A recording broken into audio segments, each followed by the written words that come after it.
2 লাখৰো অধিক ভোটত যোৰহাট লোকসভাৰ সমষ্টি কংগ্ৰেছৰ প্ৰাৰ্থী গৌৰৱ গগৈ ডাঙৰীয়াৰ পৰাস্ত হ'ব বুলি কৈ থকাৰ মানুহবোৰক এতিয়া বিচাৰি হাবাথুৰি খাইছে কংগ্ৰেছৰ সমৰ্থকসকলে।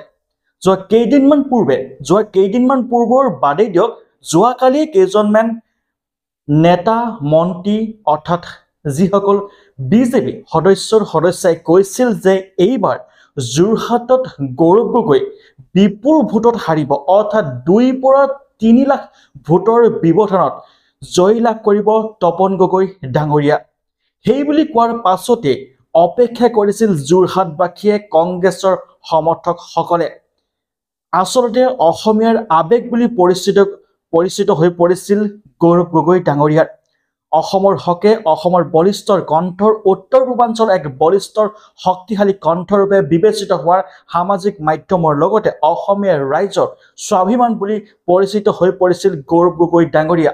যেতিয়া যোৰহাট লোকসভাৰ সমষ্টিত 2 পৰা 3 লাখ ভোটত পৰাস্ত হ'ব বুলি কৈছিল বহু নেতা তথা পালি নেতাসকলে, এতিয়া তেওঁলোকক বিচাৰি হাবাথুৰি খাইছে কংগ্ৰেছৰ সমৰ্থকসকলে।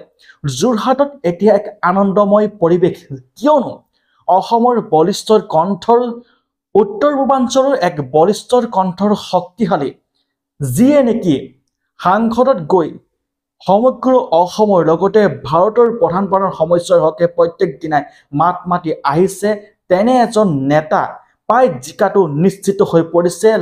1 লাখৰো অধিক ভোটত আগবাঢ়ি আছে ইতিমধ্যে, অৰ্থাৎ গৌৰৱ গগৈ ডাঙৰীয়াৰ যোৰহাট লোকসভাৰ সমষ্টিৰ পৰা জিকাটো এক প্ৰকাৰ নিশ্চিত হৈ পৰিছে।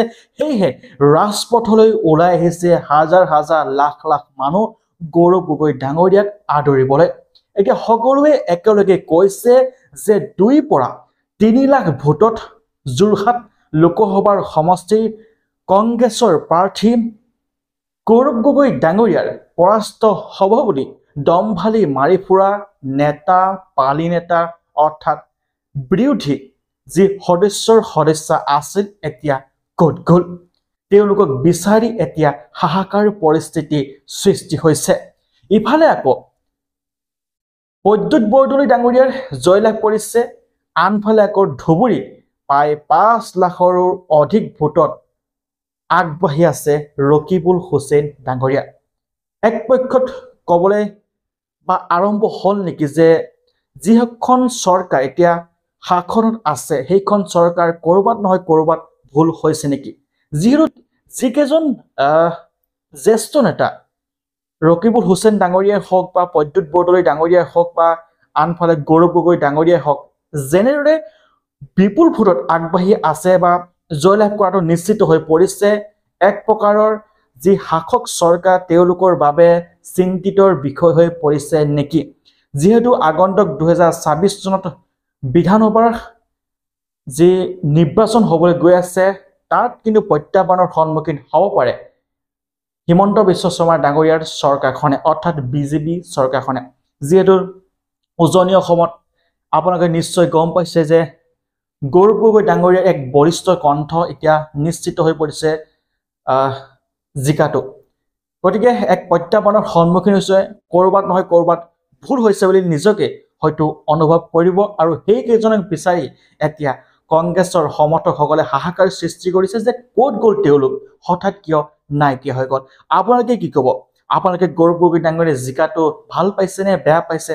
আপোনালোকৰ নিজৰ মতামত দিবলৈ নাপাহৰিব।